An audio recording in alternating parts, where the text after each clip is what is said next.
She promised to marry him while he was in a coma. 10 years later, he woke up and saw her holding a baby. But the truth shocked him. "Hi, my beautiful family. It's your Mr. Peter.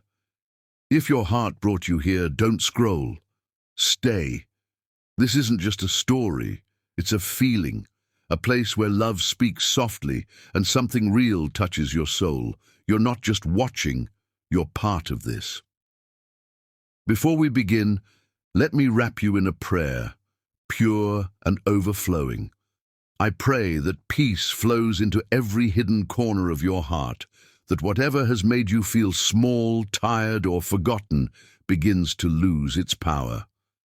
May love return to you in gentle ways, through laughter, forgiveness, or a moment of stillness that says you're safe now. I pray your strength is renewed like sunrise, your tears dry with purpose, and your spirit remembers you are not behind, you are not alone, you are still becoming everything beautiful. And now, my sweet family, please don't leave halfway. These stories are stitched with emotion, written line by line to touch you. When you leave, I feel it, deeply. Some say James doesn't sound like me. I know. But he's carrying my words with love while I rest. If he's not connecting, tell me. But don't walk away without a word. That silence, it breaks me. Stay. Feel every second. Let it speak to your heart. And when it ends, rate it out of 10. Drop a kind comment and tell me where you're watching from.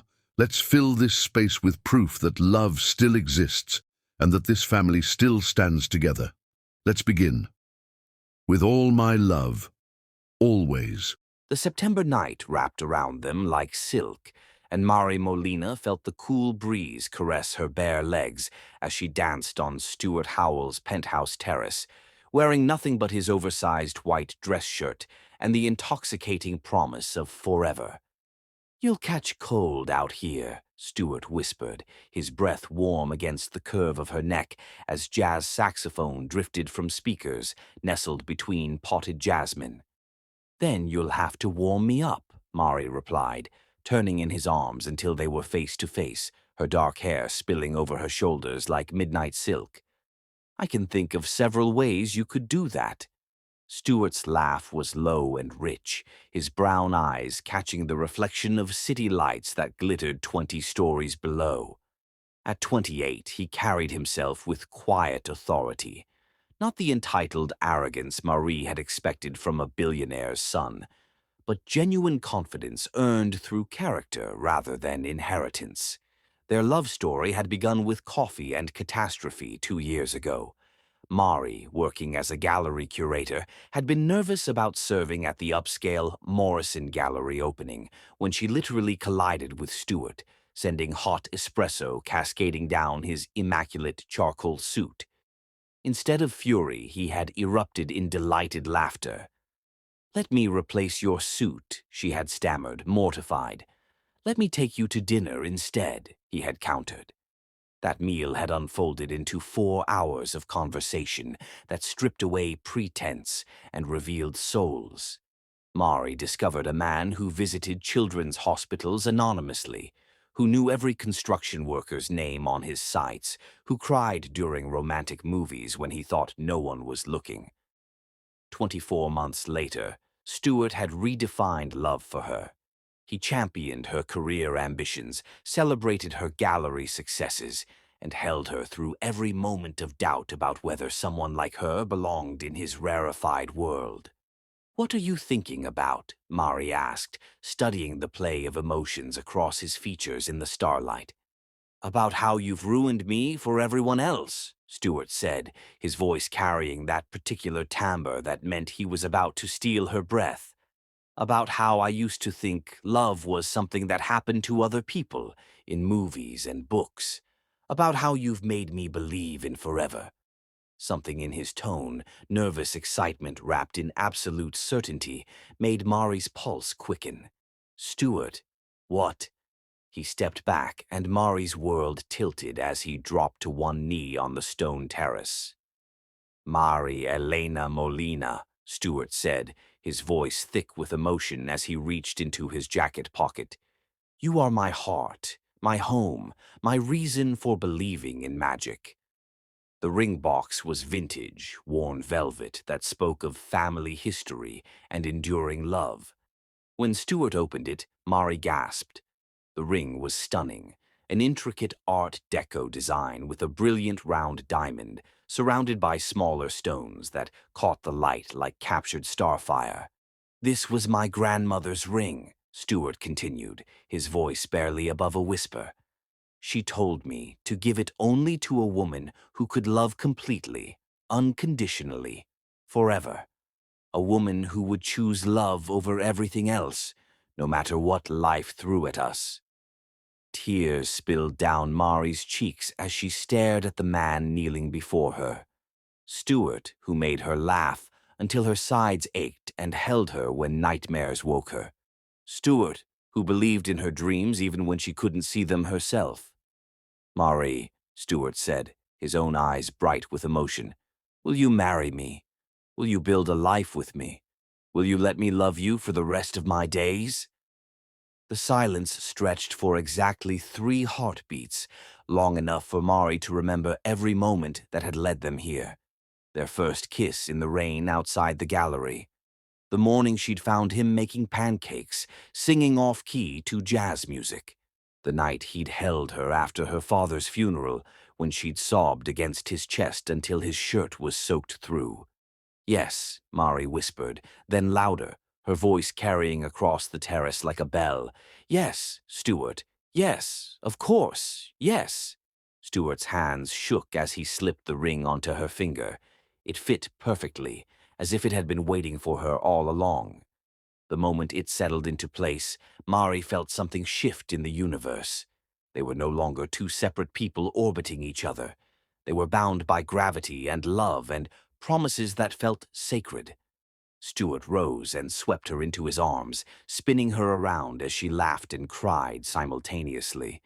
When he set her down, he kissed her with passion that spoke of wedding nights and lazy Sunday mornings, of children they'd raise and adventures they'd share. I love you, Mari breathed against his lips, her hands tangling in his dark hair. I love you so much it terrifies me sometimes. Don't be terrified, Stuart murmured, resting his forehead against hers.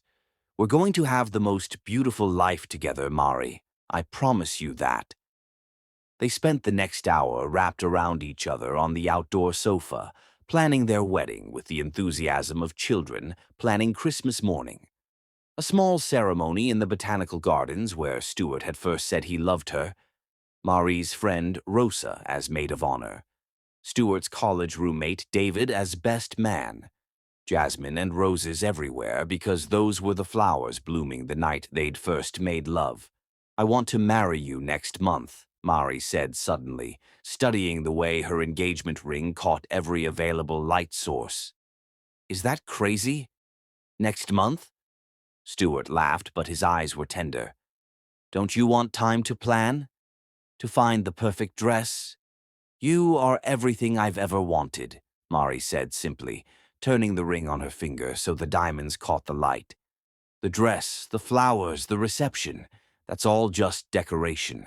What matters is you and me, promising to love each other forever. Stuart's expression grew serious, almost reverent. He lifted her hand to his lips, kissing the finger that now bore his grandmother's ring. Mari Molina, I promise you, no matter what happens, no matter what challenges we face, I will love you for the rest of my life. You are my always.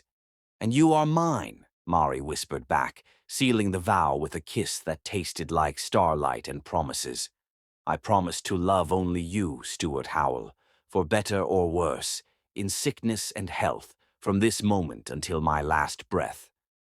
They made love then, right there under the canopy of stars, with the city sprawling beneath them and infinity stretching overhead. It was passionate and tender, desperate and peaceful, as if they were trying to memorize each other's bodies for safekeeping. Their movements synchronized perfectly, 2 souls recognizing their perfect match. Mari fell asleep in Stuart's arms as dawn approached, the engagement ring catching the first rays of sunlight like a promise made manifest. She dreamed of white lace and jazz music, of the life they would build together, of growing old on this very terrace while the city lights witnessed their enduring love. She never heard Stuart's phone ring at 3:47 a.m. She never saw him slip carefully from beneath her, pressing a gentle kiss to her forehead as he reached for the device. She never witnessed the color drain from his face as he listened to the panicked voice on the other end. But she felt the moment he kissed her goodbye, his lips lingering against her temple as if he were trying to memorize the feel of her skin. "I'll be back by sunrise, my love," he whispered against her hair. "We'll have breakfast on the terrace and start planning our wedding." Mari smiled in her sleep, dreaming of promises and forever, unaware that in just 4 hours, everything would change completely. Chapter 2. The Vow That Shocks His Family. The hospital's fluorescent lights bore no resemblance to starlight, and Mari Molina's carefully constructed world had exploded into fragments that no amount of desperate prayer could reassemble. She stood frozen in the ICU doorway, her feet still bare from running 20 blocks without stopping for shoes, Stuart's engagement ring cutting into her clenched fist. The man who had whispered promises against her skin just hours ago now lay motionless beneath sterile white sheets, his head swathed in bandages, surrounded by machines that measured his life in electronic beeps and digital readouts. "Miss Molina?" Dr. Elena Rodriguez approached with measured steps. "I'm the neurosurgeon who operated on Mr. Howell. We need to discuss his condition." Mari's throat had closed completely. She could only stare at Stuart's face, so peaceful in unconsciousness, as if he were merely sleeping deeply and might open his eyes any moment to smile at her. "The injury is extensive," Dr. Chen continued with professional gentleness. "A steel beam struck his head during the secondary collapse. We've done everything surgically possible to reduce brain swelling, but now comes the waiting. The next 72 hours will determine everything." "When will he wake up?" Mari's voice emerged as barely a whisper. The pause that followed felt eternal. "Miss Molina, traumatic brain injuries are unpredictable. Recovery varies dramatically. Some patients regain consciousness within days, others require weeks or months, and some never wake up at all." Mari gripped the doorframe as the hallway seemed to spin around her. This morning she had been planning a wedding. Now she faced the possibility that the man she loved might never wake up to marry her. "He saved 4 people," Fire Chief Rodriguez's gruff voice cut through her spiral of terror. "Your fiancé crawled into spaces too small for our fully equipped crews. 3 workers on the first rescue, then he went back for the pregnant woman. That's when everything came down." Of course, Mari thought through her tears. Of course Stuart had sacrificed himself for others. He was the man who remembered every construction worker's name, who visited children's hospitals anonymously, who would rather die than watch someone else suffer when he could prevent it. "Miss Molina." The voice sliced through Mari's grief like ice water. Harrison Howell striding down the corridor with his wife Evelyn, both dressed in expensive black, as if attending a funeral rather than visiting their unconscious son. Stuart's parents had never disguised their disapproval of Marie. She represented everything they despised: middle-class origins, emotional authenticity, genuine love rather than strategic alliance. But the expression in Harrison's eyes transcended mere disapproval. It held pure venom. "We need to discuss Stuart's care arrangements," Harrison announced curtly, not bothering to glance at his unconscious son. "His medical decisions, business interests, and estate management." "Estate management?" Mary's voice cracked. "He isn't dead. He's going to recover." Evelyn's smile could have frozen flames. "Dear child, you must face reality. Even if Stuart survives, traumatic brain injuries of this magnitude leave patients permanently altered. You're far too young to sacrifice your life for someone who will never again be the man you knew." Caring for him isn't sacrifice, Mari replied, her grief transforming into fierce protectiveness. It's privilege. Harrison moved closer, his voice dropping to a threatening whisper.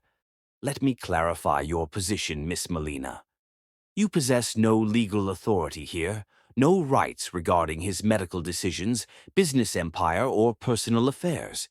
You're merely someone he was involved with temporarily. The words struck Mari like physical blows, but she moved protectively closer to Stuart's bedside. I'm the woman he asked to marry. I'm the woman he loves. Love? Evelyn's laughter held bitter poison. You believed this was genuine love? You were a diversion, dear, a phase. Stuart would have eventually married someone from our social circle, someone appropriate. You're wrong, Mari said, though doubt began infiltrating her certainty. Are we? Harrison retrieved his phone, displaying what appeared to be legal documents. Stuart modified his will 6 months ago, designating you as primary beneficiary. His entire fortune, his company, even this hospital wing our family donated. Remarkably convenient timing, wouldn't you agree? Mari's heart stopped. She had known nothing about will modifications. Stuart had never discussed money or inheritance. Their relationship had never involved his wealth. We understand your true nature, Evelyn hissed, a calculating opportunist who identified vulnerability and exploited it. That opportunity has now concluded. We will contest that will and ensure you never receive a single dollar of Howell money. I don't want his money, Mari said, her voice gaining strength through repetition. I never wanted his money. I want him, the man who makes me laugh, who supports my dreams, who believes in saving people even when it costs him everything. How touching, Harrison sneered. But sentiment doesn't alter facts. You have no legal standing here. We are his family. We will make all decisions regarding his care. Something crystallized within Mari's despair, pure, unshakable determination. She looked at Stuart's peaceful face, remembering their vows under the stars just hours earlier. Without warning, she removed the engagement ring from her finger. Harrison and Evelyn exchanged triumphant glances, clearly assuming she was surrendering. Instead, Mari gently lifted Stuart's left hand and placed the ring on his finger, where it settled as if it belonged there. Then she took his hand in both of hers and spoke loudly enough for the gathering crowd of nurses and families to hear clearly. Stuart Howell, she declared, her voice carrying throughout the ICU, I promise you, I will wait for you forever. I don't care if it requires weeks, months, years, or decades. I don't care what anyone says or does to separate us. My heart belongs only to you, and it always will. The entire ICU had fallen silent. Even the machines seemed to pause in their mechanical breathing. I promise to love only you, Mari continued, her voice breaking but strengthening with each word. To fight for you when you cannot fight for yourself. To be here when you wake up, regardless of how long it takes. This ring remains on your finger until you can place it on mine yourself. You're being ridiculous, Evelyn protested, but her voice lacked conviction. Mari's fierce declaration had shaken her composure. Am I? Mari turned to face Stuart's parents, tears streaming but her spine straight as steel. Your son saved 4 lives tonight. 4 families get to remain whole because of his courage. And you're standing here concerned about money and social standing? She looked around the ICU, meeting the eyes of other families keeping vigil beside their loved ones. This is what love looks like, not when it's easy or convenient, but when everything falls apart and you still choose each other. The doctor stepped forward, her voice professional but warm. Mr. and Mrs. Howell, I should inform you that Miss Molina is listed as Stuart's emergency contact and healthcare proxy. He updated those documents 6 months ago, along with his will. These decisions were made while he was completely lucid and of sound mind. Harrison's face flushed with rage. Those documents will be contested. We have resources, connections. This nobody won't see a penny of Howell money. You can try, Mari said quietly. But while you fight your legal battles and protect your finances, I'll be right here, loving your son.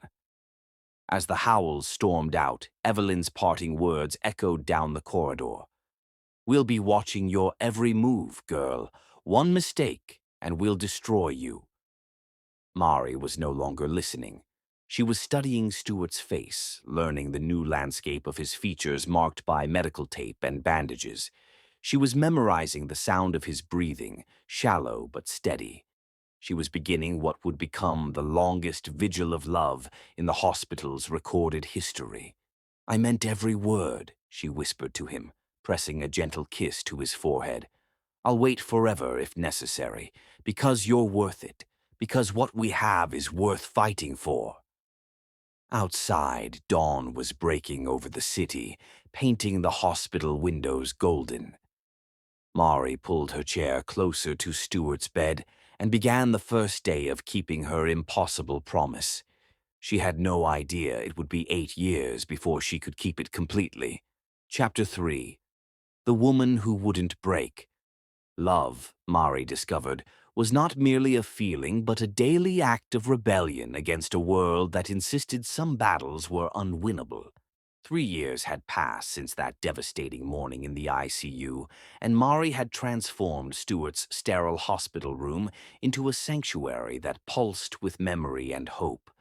Photographs covered every surface, Stuart laughing at her terrible jokes, their bodies pressed together while dancing at gallery openings, quiet moments from weekend escapes to the coast.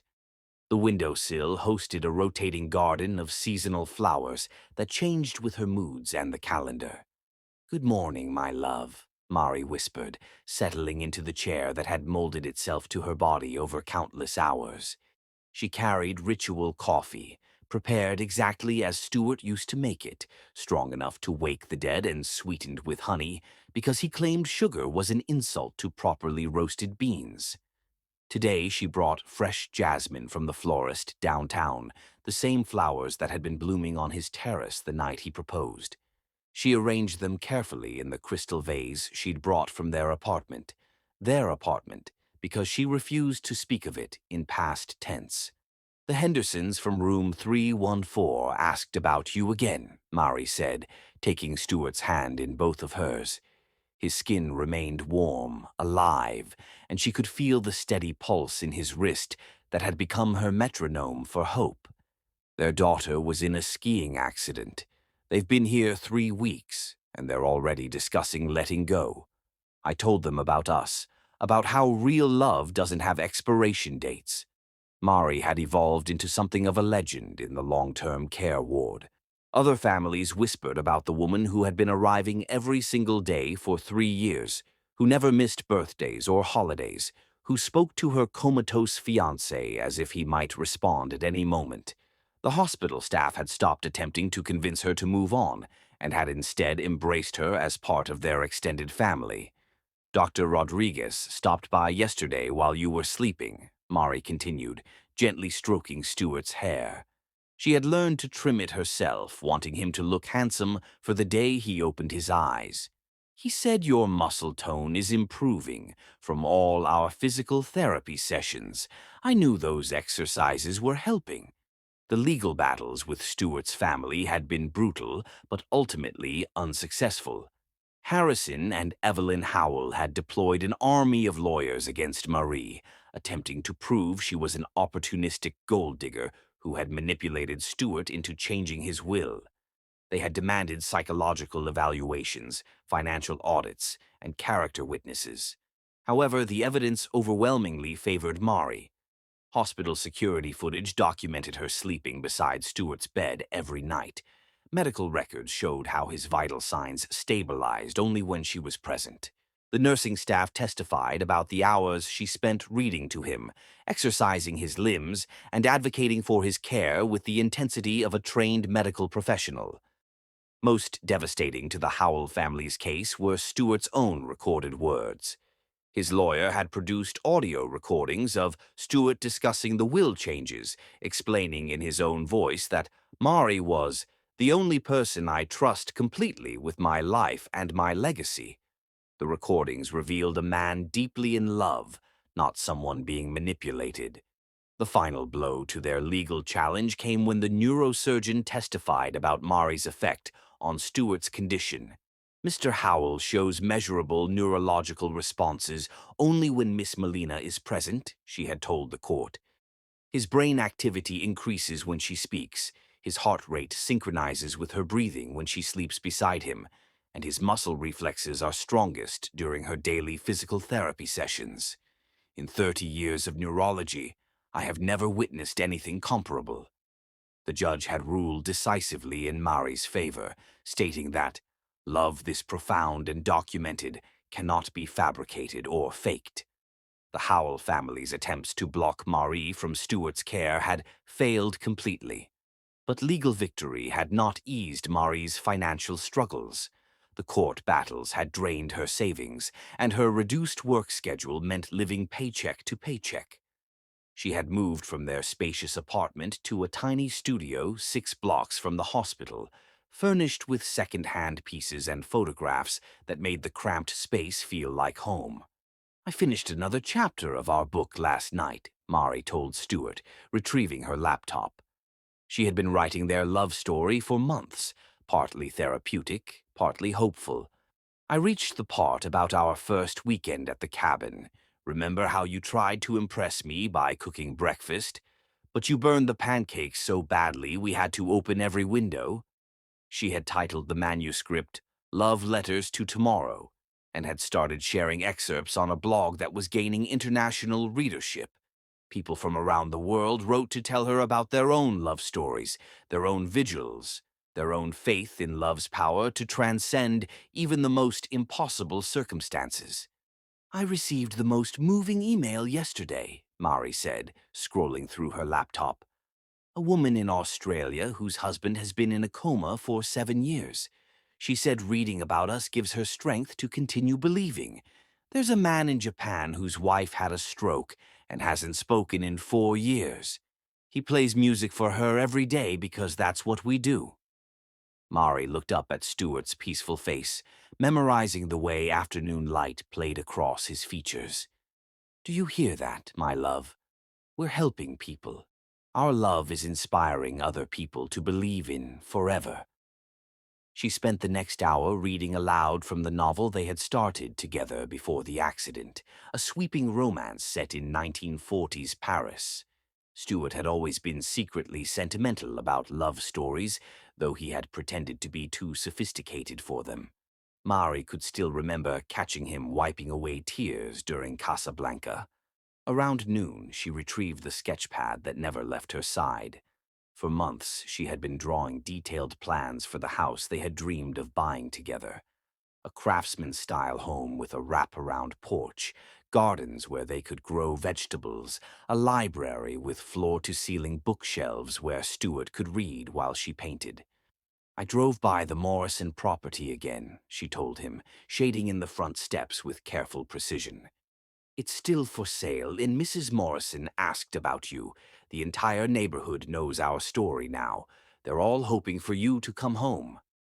The afternoon brought its familiar routine, assisting the nurses in repositioning Stewart to prevent bed sores, guiding his arms and legs through range of motion exercises, monitoring every machine that tracked his vital signs. Mari had educated herself about traumatic brain injury recovery until she could interpret his medical charts almost as competently as the doctors. Your intracranial pressure has remained stable for 6 months, she reported, checking his latest test results. The neurologist says that's an excellent indicator. Your brain is healing, Stewart. I can feel it. The attending physician appeared during evening rounds, as she did most days. Over 3 years, she and Mari had developed a friendship built on shared hope and medical realism. How are you managing? The doctor asked, settling into the second chair Mari had brought for visitors. I'm well, Mari replied automatically, then caught the doctor's knowing expression. All right, I'm exhausted, but I'm not surrendering. I would never expect you to.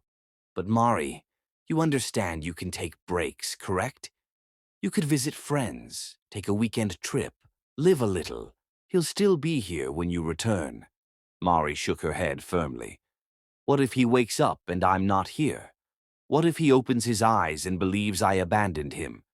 What if he wakes up and the first thing he sees is you, looking exhausted and worn down from waiting? Don't you think he'd want you to be healthy and happy? I am happy, Mari insisted, and surprisingly she meant it. I know that sounds impossible, but I am. I get to love him every day. I get to care for him, talk to him, share my life with him. Most people never get to love someone this completely. The doctor studied her for a long moment. You know, when I first met you, I thought this vigil would destroy you. I was wrong. It's made you stronger. As evening fell, Mari prepared for her favorite part of each day. She dimmed the lights, retrieved her phone, and played the playlist she had created of songs that held meaning for them. Taking Stuart's hand, she began to sway beside his bed, dancing to music only she could hear fully. Remember our first dance, she whispered, moving in the small space between his bed and the window. You stepped on my foot 3 times, and I didn't care because you were looking at me like I was the most incredible thing you had ever seen. She danced to The Way You Look Tonight, their song from that first, awkward, perfect evening. She danced to At Last, which had been playing when Stuart first told her he loved her. She danced to Fly Me to the Moon, which they had planned to use for their first dance as husband and wife. I'm still here, Mari whispered as the final song ended. I'm still waiting. I'm still choosing you every single day. As she settled in for the night, the hospital had long since abandoned trying to enforce visiting hours for her.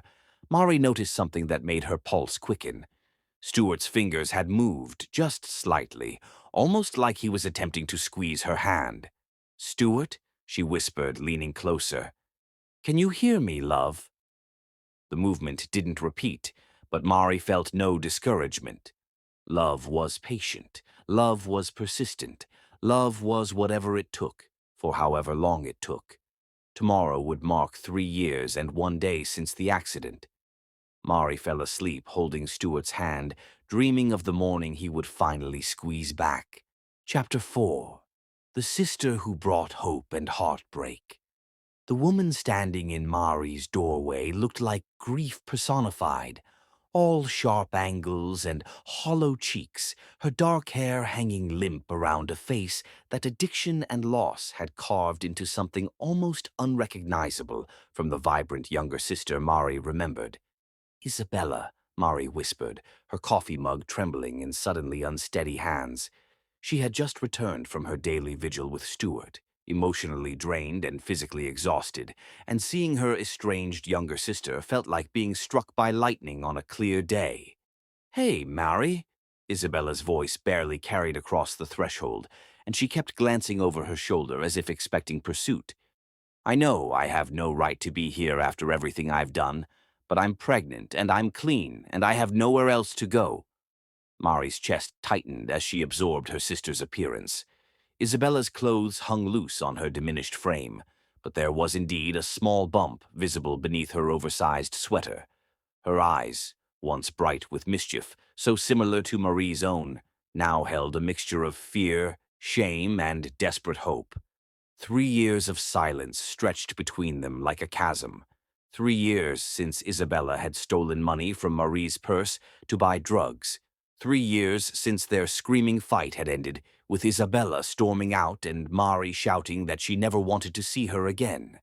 How naive that ultimatum seemed now, after Mari had learned what it truly meant to love someone through impossible circumstances. Come in, Mari said softly, stepping aside. You look like you haven't eaten in days. Isabella's relief was so profound that she actually swayed on her feet. Thank you. God, Mary, thank you. I didn't know if you'd even open the door. As Isabella stepped into the small studio apartment, Mari watched her sister take in the sparse furnishings, the stack of medical journals on the coffee table, the wall covered entirely with photographs of Stuart. There was no judgment in Isabella's gaze, only deep sadness that seemed to recognize another person carrying an impossible burden. "Is that him?" Isabella asked, approaching the wall of photographs. "Your fiancé?" "Stuart," Mari confirmed, moving to stand beside her sister. "He's been in a coma for 3 years. Construction accident." Isabella studied the images, Stuart laughing at something off-camera, Stuart and Mari dancing at a gallery opening, Stuart reading in the park with his head in Mari's lap. "He looks at you like you hung the moon." "He loves me," Mari said simply. "And I love him. Even like this." "Even like this," Isabella repeated softly, and something in her tone made Mari look at her more closely. There was understanding there, recognition of what it meant to love someone despite impossible circumstances. Over the next few hours, as Mari prepared soup and insisted Isabella eat, the story emerged in painful pieces. Isabella had been clean for 8 months, living in a sober house and working as a waitress. She had fallen in love with a man named David, also in recovery, also fighting to build a better life. They had been careful, but birth control had failed, and when Isabella told David about the pregnancy, he had panicked and disappeared. "I considered termination," Isabella admitted, her hands unconsciously protective over her small bump. "But then I realized this baby might be the only good thing I ever create in this world, the only chance I have to love someone completely, the way you love Stuart." Mari felt tears sting her eyes. Despite everything, the addiction, the stealing, the years of silence, Isabella was still her little sister. The same girl who used to crawl into Mari's bed during thunderstorms, who had cried when their goldfish died, who had once said she wanted to be just like Mari when she grew up. "You can stay here," Mari said firmly, "as long as you need. But there are conditions." Isabella nodded eagerly. "Anything. I'll do anything. You continue with your sobriety program. You see a doctor regularly, and you come with me to visit Stuart." The last condition seemed to surprise Isabella. "You want me to meet him?" "I want you to understand why I can't give up," Mari explained. "I want you to see what real love looks like, so you can have it for yourself and your baby." 3 days later, Mari brought Isabella to Mercy General for the first time. She watched nervously as her sister approached Stuart's bedside, uncertain how Isabella would react to seeing someone in such a vulnerable state. But Isabella surprised her. She approached Stuart with the same reverence Mari had seen in other visitors, the recognition that this was sacred space, that love lived here in ways that transcended consciousness. "Hello, Stuart," Isabella said softly, pulling up the second chair. "I'm Isabella, Mari's sister, the one who's been a complete disaster for the past few years. But I'm trying to do better now, partly because of you." Mari looked at her questioningly. "Watching you love him like this," Isabella explained, her eyes never leaving Stuart's peaceful face. "It's shown me what I want for my baby, unconditional love, the kind that doesn't give up." Over the following weeks, Isabella became a regular part of Mari's routine. She would accompany Mari to the hospital in the mornings, then spend afternoons working part-time at a nearby cafe while Mari continued her vigil. In the evenings, they would return together, and Isabella would read aloud while Mari performed Stuart's physical therapy exercises. Isabella's presence brought unexpected joy to the hospital room. She had a gift for storytelling, regaling Stuart with tales from their childhood, how Mari had once spent an entire summer trying to teach a stray cat to paint, how she had cried for hours when their father accidentally gave away her favorite stuffed animal. "Your fiancé was apparently quite the romantic even as a child," Isabella told Stuart one afternoon, 4 months into her pregnancy. "Mari told me you used to leave her love notes in her textbooks back in college." "We didn't know each other in college," Mari corrected, laughing. "I know," Isabella grinned, But I figured if he could hear me, he'd want to know you've been telling people you've loved him your whole life. The pregnancy progressed smoothly. Isabella's color returned, her hair regained its shine, and the fear gradually left her eyes.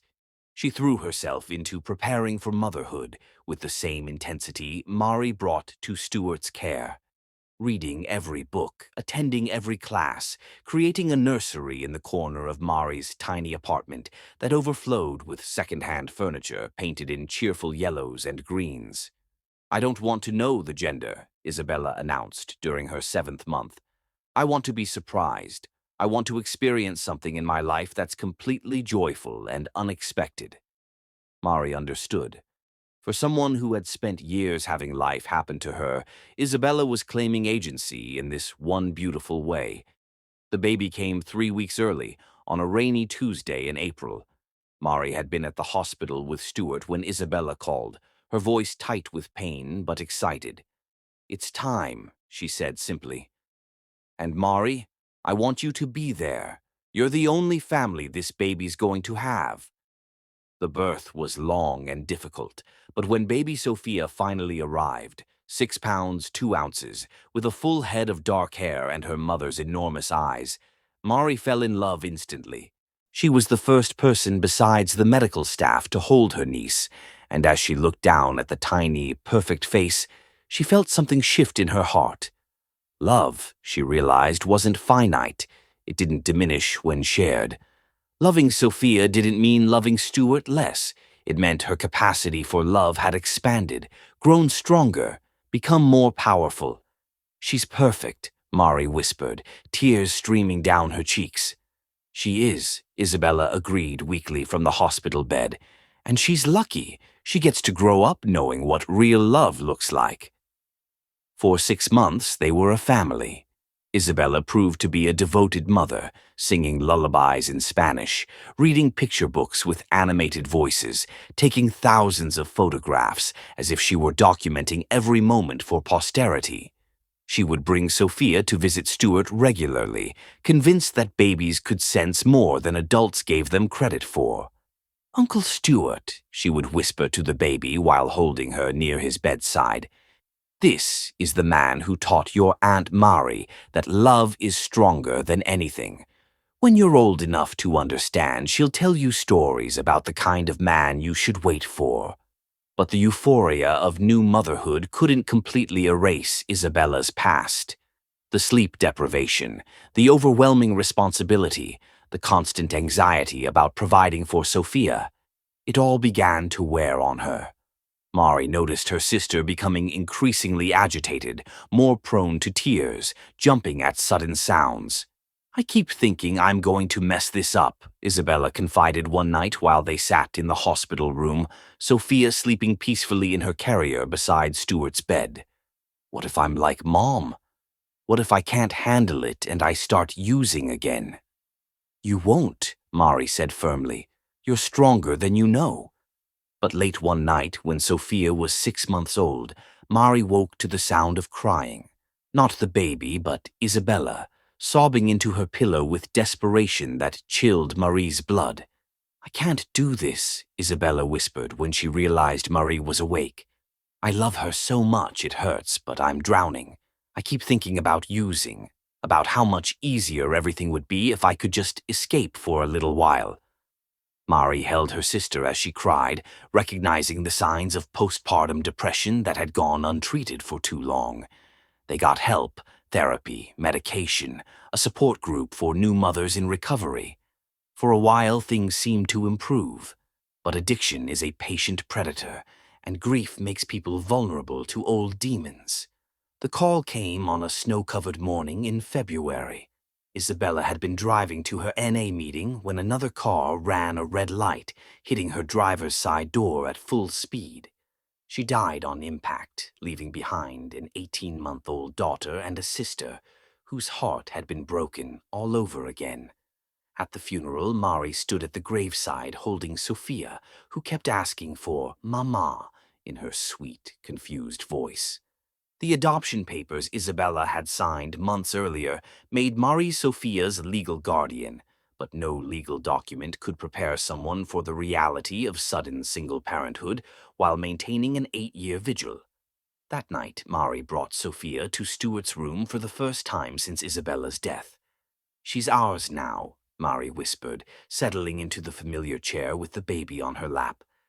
"Isabella made me promise to love her like my own. And I do. I will. But Stuart, I need you to wake up.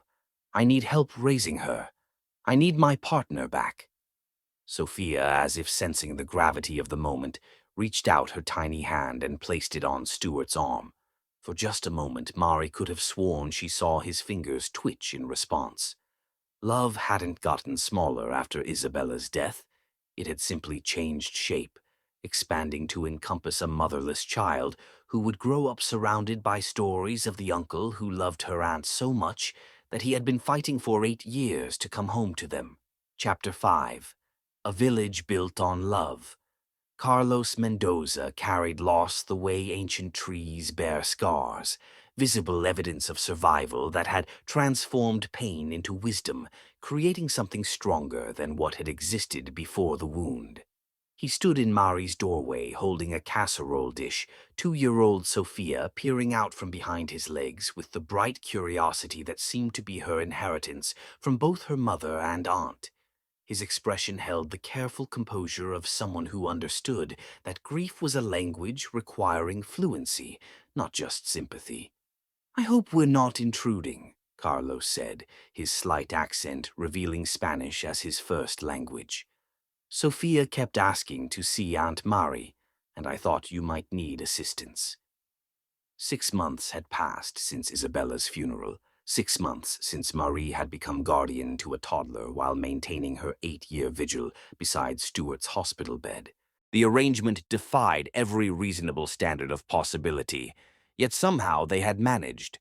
Carlos had been the foundation that made their impossible life work. He was Isabella's brother-in-law through her late sister, Carmen, a widower at 35, who possessed the quiet strength of someone who had been tested by life and emerged with his capacity for love intact rather than diminished. When Isabella had first arrived pregnant and desperate, Carlos had been skeptical. When she had died leaving behind Sophia, he had stepped forward without hesitation. "You're never intruding," Mari said, accepting the casserole and inhaling the scent of homemade enchiladas. "Your family." It was true in ways that transcended biology. Over the past months, Carlos had become the framework that held their unusual life together. He collected Sophia from daycare when Mari's hospital visits extended past closing time. He managed bedtime routines and early morning feedings. He grocery shopped and assembled the endless parade of toys that somehow accumulated around any toddler. Most importantly, he understood Mari's dedication to Stuart without questioning or resenting it. "How is he today?" Carlos asked, settling into the familiar rhythm of their evening routine. Sophia immediately claimed Mari's attention, babbling excitedly about her day, while Carlos moved around the kitchen with practiced efficiency. "Unchanged," Mari admitted, lifting Sophia onto her hip and pressing a kiss to the child's forehead. "But Dr. Chen says his brain activity has been more consistent lately. She thinks it's a positive indicator." Carlos nodded, not with the polite skepticism Mari had grown accustomed to from others, but with genuine hope. He had met Stuart only once, years ago, at a family gathering before Isabella's addiction had reached its worst point. But he had heard the stories, seen the photographs, witnessed the depth of Mari's commitment. More than that, he had lost his own great love and understood what it meant to hold on to someone even when they seemed irretrievably gone. "Carmen used to say that love doesn't follow medical timelines," Carlos said quietly, spooning rice onto plates with the automatic movements of someone who had cooked for a family every day. "She said the heart has its own schedule, and all we can do is trust it." Carmen Mendoza had been a pediatric nurse, diagnosed with ovarian cancer at 28 and dead by 32. Carlos had spent 4 years caring for her, fighting alongside her, refusing every suggestion that he should prepare for the worst. When she had finally died, it had been with her hand in his, both of them whispering, "I love you," until her breathing stopped. He had never remarried, never even dated seriously. Not because he was trapped in the past, but because he had experienced love at its purest and most profound, and anything less felt like betrayal rather than healing. Sophia drew a picture for Uncle Stuart today, Carlos said, retrieving a piece of construction paper from his jacket pocket. "Show Aunt Mari what you made, mija." Sophia accepted the drawing with the serious expression she always wore when discussing Stuart. At 2, she had never known him conscious, but she had grown up hearing stories about the man who loved her aunt so completely that he was fighting his way back from somewhere far away just to keep his promises. "Uncle," Sophia announced proudly, pointing to a stick figure with brown scribbles for hair lying on what appeared to be a bed. "Wake up." Mari's throat tightened with emotion. "It's beautiful, baby. Should we take it to him tomorrow?" "Yes." Sophia clapped her hands with delight. "Sing song." This had become their tradition. Every few days, Mari would bring Sophia to the hospital, where the child would present Stuart with drawings, flowers from their windowsill garden, or elaborate stories about her day. She would climb carefully onto his bed. The nurses had long since abandoned enforcing rules about hospital protocol where Mari and her family were concerned, and sing him songs in the mixture of English and Spanish that was her natural language. The hospital staff had embraced them all as extended family. The chief neurologist had become particularly close to Mari, offering not just medical updates but genuine friendship during the darkest moments.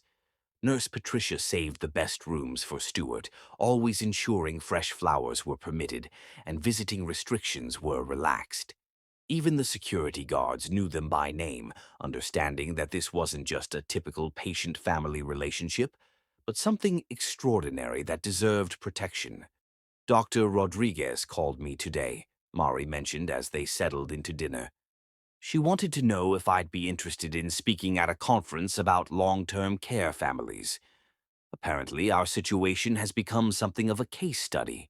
Carlos looked up from cutting Sophia's enchilada into manageable bites.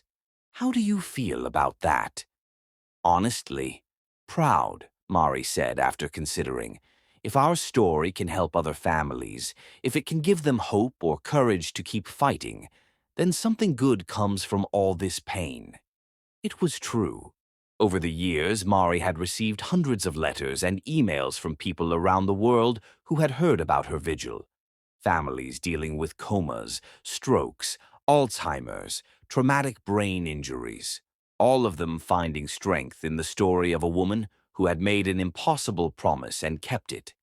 "You're going to say yes," Carlos said with certainty, and Mari realized he was right. "You don't think it's exploitation? Using our private pain for public inspiration?" "I think," Carlos said carefully, "that love this pure doesn't belong just to you. It belongs to everyone who needs to believe that some things are worth fighting for, no matter how hopeless they seem." After dinner, they drove to Mercy General for their evening visit. It had become a routine that worked for all of them. Carlos would sit with Sophia in the family lounge, while Mari spent time alone with Stuart. Then they would all visit together before heading home for bedtime. Tonight, as they walked down the familiar corridors, Sophia broke away from Carlos and ran towards Stuart's room with the confidence of a child who knew she was loved everywhere she went. "Uncle," she called out as she burst through the doorway, "Sophia here."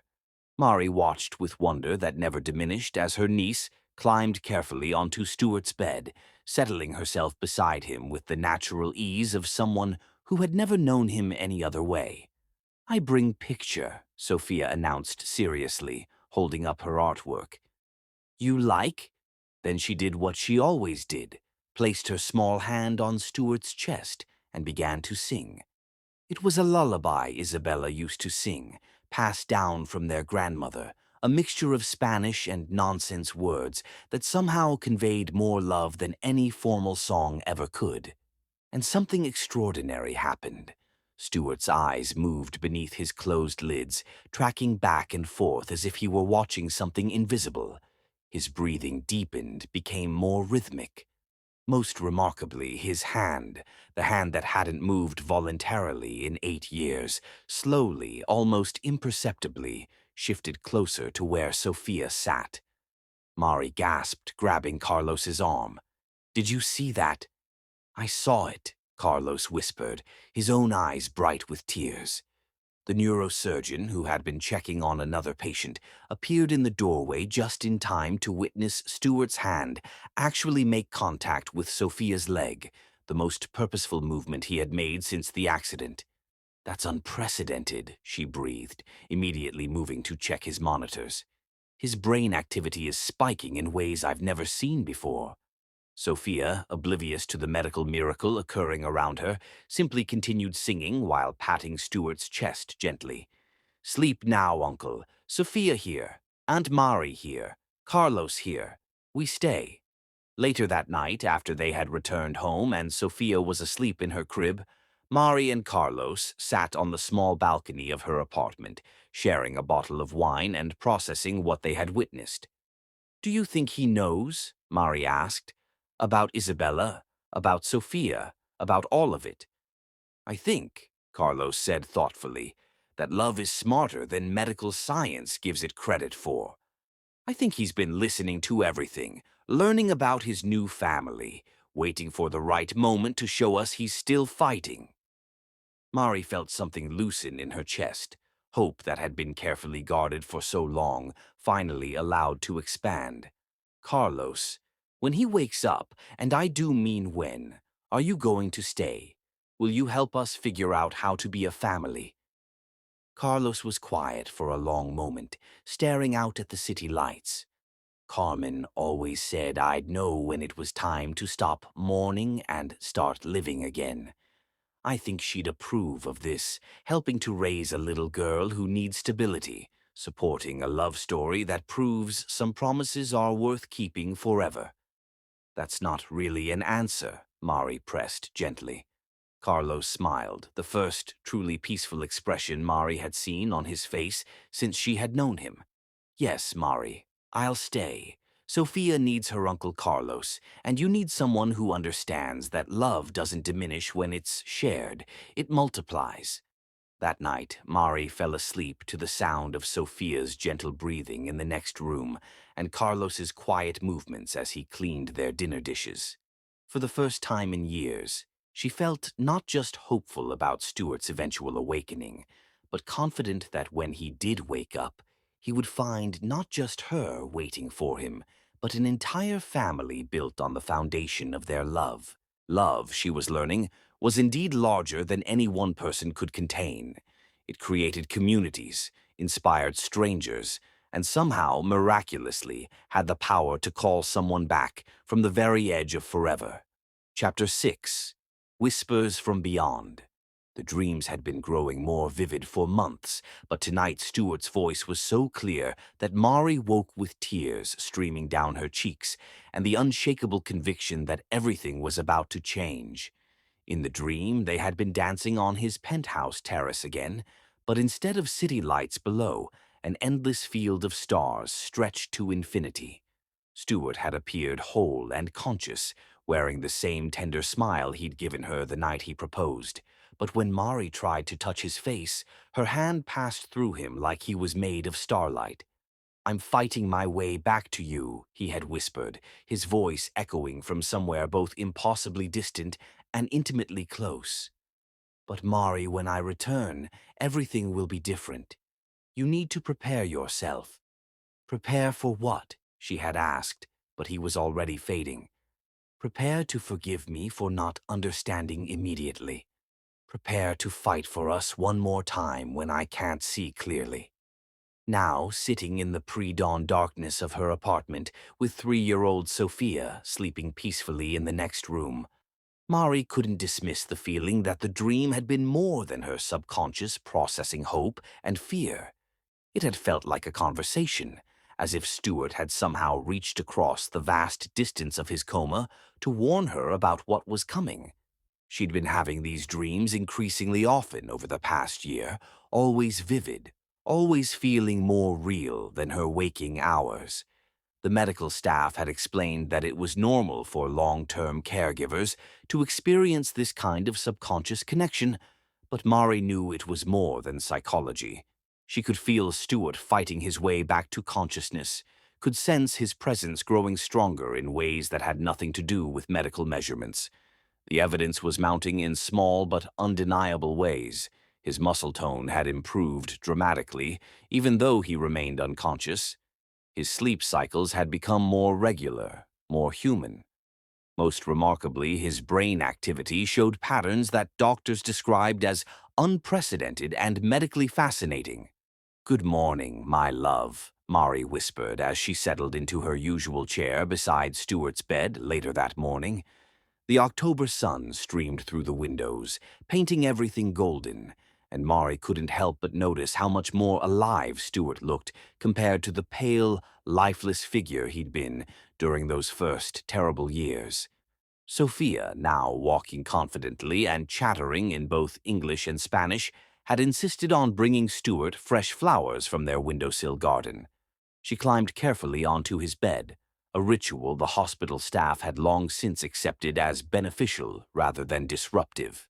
"Uncle Stuart," Sophia announced seriously, placing a handful of marigolds on his chest, "I learned new song. You want hear?" Without waiting for an answer she couldn't expect to receive, Sophia began singing a nursery rhyme Carlos had taught her, her sweet voice filling the room with innocent joy. And something extraordinary happened. Stuart's eyelids fluttered. Mari's breath caught in her throat. "Sophia, keep singing, baby." As Sophia continued her song, Stuart's eyes moved beneath his closed lids more dramatically than Mari had ever seen. His breathing deepened, became more intentional. His fingers, those fingers that had placed an engagement ring on her hand 8 years ago, twitched against the hospital blanket. "Call the doctor," Mari called out, her voice carrying down the hallway. "Please come quickly." Within moments, Dr. Rodriguez was in the room, followed by 2 nurses and a resident Mari didn't recognize.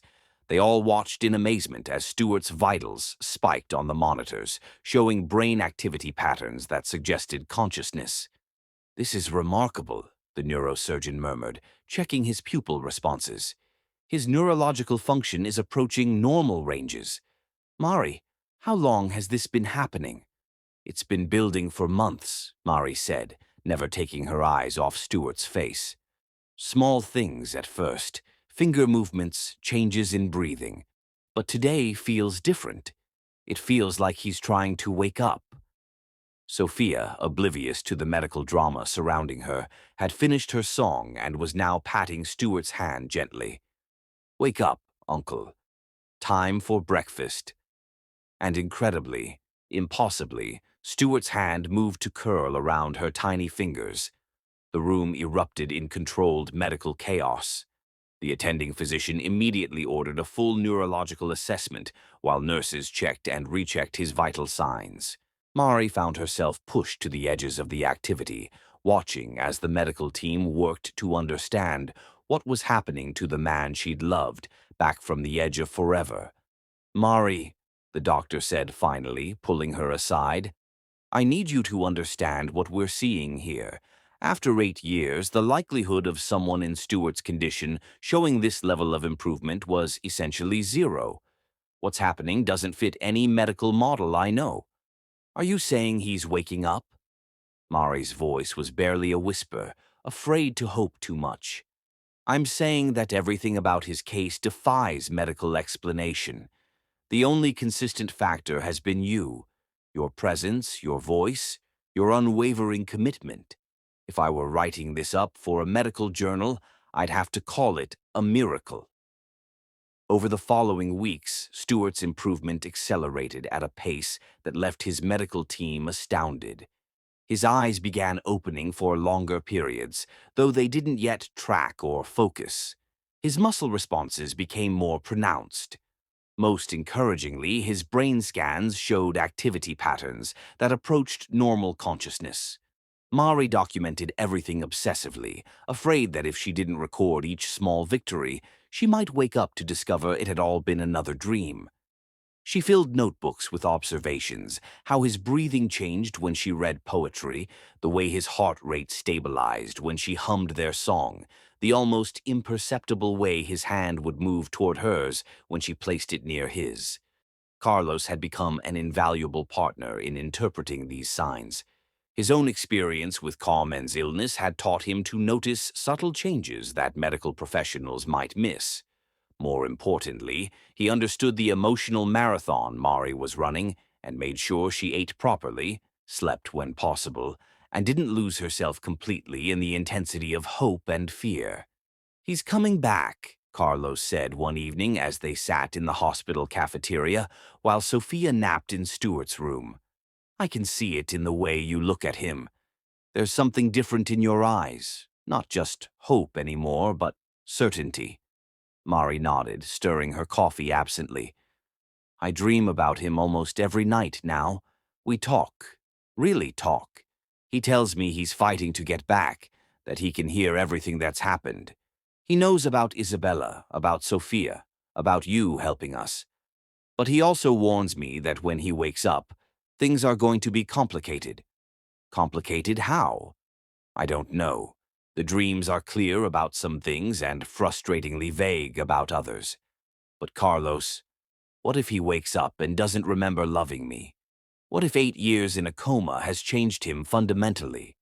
What if he looks at our life, at Sophia, at the way you and I have become family, and feels like an outsider in his own story?" Carlos reached across the table and covered her hand with his own. "Mari, love that survives 8 years of one-sided conversation doesn't just disappear when it finally gets to be a dialogue again. Whatever happens when he wakes up, whatever adjustments need to be made, the foundation is solid. You've proven that already." That night, Mari's dream was more vivid than ever. She found herself standing in a hospital room that looked exactly like Stuart's, except that he was sitting up in bed, fully conscious, his brown eyes bright with intelligence and love. "Soon," he said, reaching for her hand. "Very soon now. But Mari, I need you to promise me something." "Anything," she whispered. "When I wake up, I'm going to be confused, disoriented. I might say things or do things that hurt you, not because I don't love you, but because I won't understand at first how much time has passed, how much has changed. Promise me you won't give up on us during those first difficult moments." "I've waited 8 years," Mari said fiercely. "I'm not giving up during the first difficult minutes." Stuart smiled, and for a moment he looked exactly like the man who'd proposed to her under the stars. "That's my girl. That's the woman I fell in love with, stubborn as hell and twice as loyal." "Stuart, I need to tell you." But the dream was fading, and she woke to find Sophia crawling into bed beside her, having had a nightmare of her own. "Aunt Mari," Sophia whispered, snuggling close. "I dreamed Uncle Stuart was awake. He told me to take good care of you." Mari's heart stopped. "What did he look like in your dream, baby?" "Like the pictures," Sophia said simply, "but happy. Really, really happy." The next morning, Mari arrived at the hospital with a sense of anticipation that felt almost electric. She found Dr. Rodriguez waiting for her outside Stuart's room, wearing an expression that was part excitement, part bewilderment. "Mari, we need to talk before you go in," the doctor said. "Something happened overnight." "What do you mean?" "Stuart's brain activity has reached levels we haven't seen since before the accident. His sleep patterns are completely normal now. His motor responses are becoming more coordinated. Most significantly, he's showing REM activity that suggests not just dreaming, but the kind of complex cognitive processing we associate with consciousness." Mari felt her knees go weak. "Are you saying—" "I'm saying that, medically speaking, Stuart should wake up within the next 24 to 48 hours. I can't promise anything about his mental state, his memory, or his cognitive function. But Mari, after 8 years, he's coming back. Mari pressed her hand to her heart, feeling it race with a mixture of pure joy and absolute terror. Everything she dreamed of, fought for, waited for was finally happening. She was about to get her love story's next chapter, and she had no idea whether it would be a reunion or a tragedy. Chapter 7. The Awakening That Destroys Hearts. Stuart Howell's first conscious thought after 8 years was not his own identity, not the current year, not even his location. It was the crystalline sound of Mari's laughter, heartbreakingly familiar, echoing from somewhere beyond the gray void that had encompassed his entire existence.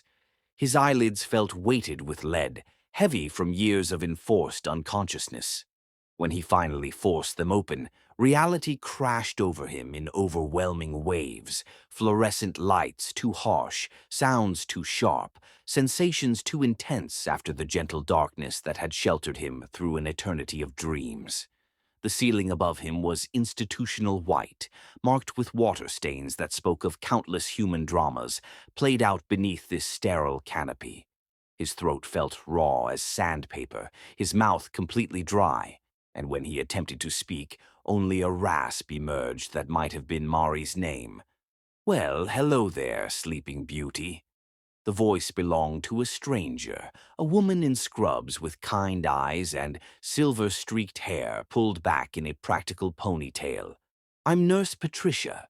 You're at Mercy General Hospital, and you've been unconscious for a very long time. Can you tell me your name?" Stuart's mind felt like an ancient computer slowly awakening, systems coming online one by one with mechanical precision. "Stuart," he managed, his voice sounding foreign and unused. "Stuart Howell." "Excellent, that's very encouraging. Do you remember what happened to you?" Fragments returned gradually. The construction site emergency, the trapped workers, the sound of metal groaning overhead before everything went black. Accident. Building collapsed. Workers were trapped. Nurse Patricia smiled with professional warmth. "You saved 4 people that night, Mr. Howell. You're a hero. Now I need to ask you some questions to assess your cognitive function, and then there are some people who are very eager to see you." The questions came in systematic waves. What year was it? He answered 2014. Who was the president? His answer was wrong by 2 administrations. What was the last thing he remembered? Proposing to Mari under the stars. Each incorrect answer seemed to push the present moment further away from him, creating a growing chasm between what he expected and what apparently was. "Mr. Howell," Nurse Patricia said gently, "it's 2022. You've been in a coma for 8 years." 8 years. The words hit him like a steel beam to the chest. 8 years of his life vanished. 8 years during which the world had moved forward without him, during which everyone he loved had been forced to construct lives that didn't include him. "Mari," he whispered urgently. "Where is Marie? Is she... did she... She's here," Nurse Patricia assured him quickly. "She's been here every day for 8 years. Let me call Dr. Chen first for a medical evaluation, and then we'll contact Mari. She's actually here in the hospital right now, visiting with her family." Her family. The word sent ice through Stuart's veins. Of course, Mary had a family now. Of course, she had moved on. 8 years was an eternity, time enough to fall in love, get married, have children, build an entire life with someone who could actually be present for it. When the attending physician arrived, she greeted him with the kind of professional excitement reserved for medical miracles. She conducted tests, checked reflexes, asked more questions about his memory and cognitive function. Stuart answered automatically, his mind consumed with the need to understand what had happened to the life he had left behind.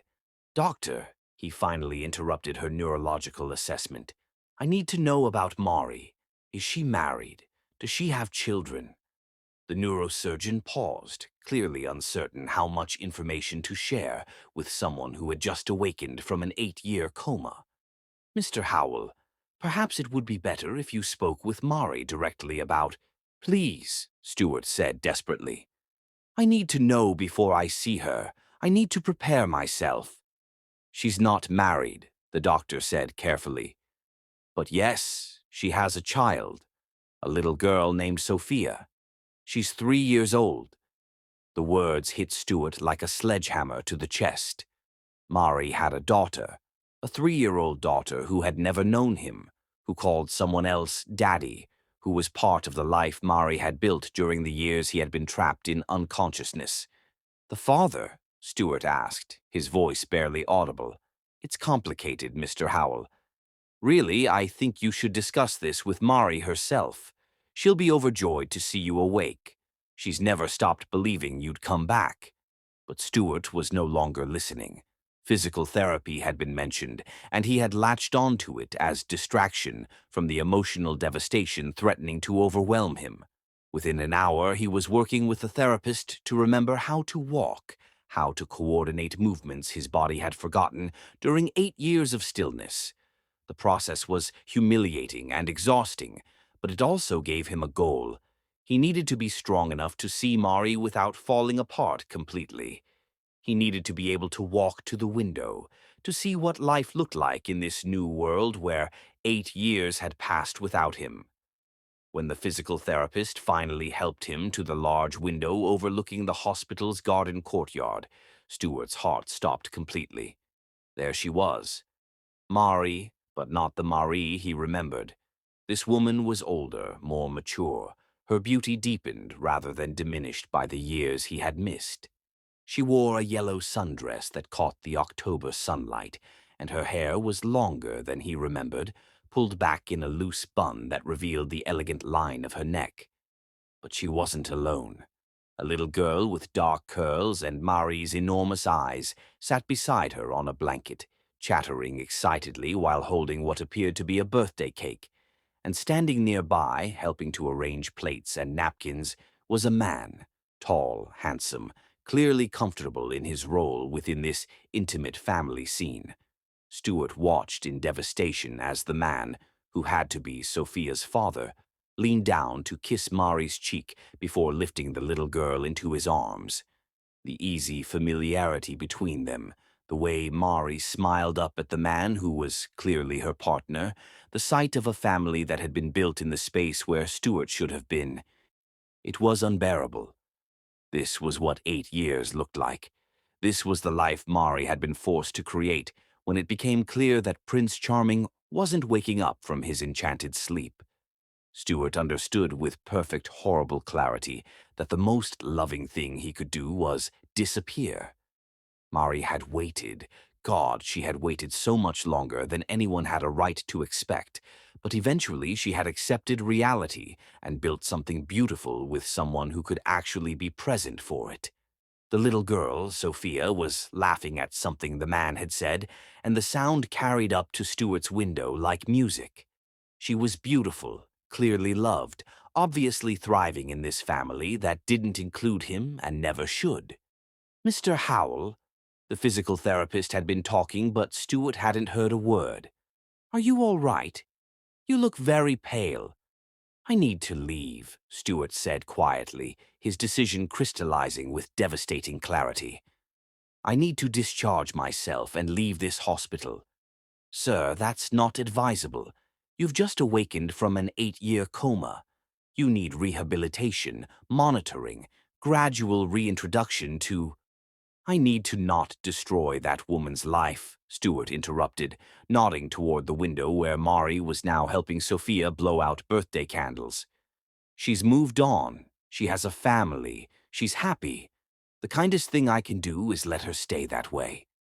What followed was the most challenging negotiation of Stewart's life, convincing medical professionals to discharge a patient who had just awakened from an 8-year coma. His physical condition was precarious, requiring assistance to walk more than a few steps, but his mental determination proved stronger than his weakened body. Mr. Howell, This is medically inadvisable, the neurosurgeon argued during their consultation. You need rehabilitation, monitoring, gradual reintegration. Your muscles have atrophied. Your coordination is compromised. I understand the risks, Stewart replied, signing discharge papers with a trembling hand. But staying here will destroy something more important than my physical health. His family's lawyers, surprisingly, expedited his release. Harrison and Evelyn Howell had spent years establishing financial control during his absence and viewed his awakening as a potential threat to their arrangements. His quick departure suited their purposes perfectly. "Where will you go?" the attending physician asked during their final consultation. "You cannot live independently in your current condition." "I'll manage," Stewart said firmly, though privately he had no plan beyond escaping before Mari discovered his awakening. "She deserves to keep the life she's built. Her daughter deserves stability." "You're making a catastrophic error," the doctor warned. "You don't understand the true situation." But Stewart had already made his choice. Using a walker and moving slowly, he left Mercy General for the first time in 8 years, carrying a bag of ill-fitting clothes and a conviction that walking away was the most loving thing he could do. Behind him, in the hospital he was leaving forever, Mari Molina was about to receive a phone call that would change everything. Again, she just didn't know it yet. Chapter 8. The Prison of Lies. Serenity Hills. Private care facility resembled the kind of establishment where wealthy families deposited relatives they preferred to forget, all manicured lawns and tasteful architecture designed to conceal the reality that most residents would never see the outside world again. Stewart had been confined here for 3 months, and each day felt like slow suffocation under the weight of his family's well-intentioned manipulation. "Good morning, Mr. Howell," chirped Margaret, the day nurse whose relentless cheerfulness couldn't quite mask the pity in her eyes. "Your parents called to check on your progress." Stewart no longer bothered responding. He had abandoned most conversations weeks ago, after discovering that every interaction was monitored, every phone call screened, every piece of outside information filtered through the Harrison and Evelyn Howell damage control apparatus. They had found him collapsed 6 blocks from Mercy General, where he had managed to walk before his weakened body surrendered completely. The combination of physical exhaustion and emotional devastation had landed him in emergency care, where his family had descended with private ambulances and expensive doctors who specialized in discreet care for high-profile patients. "You're not thinking clearly," his father had explained during one of his rare visits. 8 years in a coma has obviously affected your judgment. You need time to recover, to readjust, before making any major life decisions. What Harrison Howell didn't articulate, but what Stewart understood perfectly, was that his awakening threatened the carefully constructed financial empire his family had built during his absence. Stewart's return to consciousness meant potential challenges to wills, trusts, and business arrangements that had been settled years ago. The facility was luxurious in the way that money could purchase: private suite, gourmet meals, extensive recreational facilities. But it was also completely isolated from the real world. No internet access without supervision, no phone calls without monitoring, no visitors without approval through his family's legal team. Most cruelly, no contact with Mari. "She's moved on, son," Evelyn had told him during her last visit, her voice dripping with false sympathy that felt like poison. "She has a life now, a family. It would be selfish to disrupt that happiness just because you've finally woken up." They had shown him photographs, professional quality images that his family's private investigator had taken of Mari's daily life. Pictures of her laughing with the man they identified as her husband, Carlos. Images of her pushing a little girl on a swing.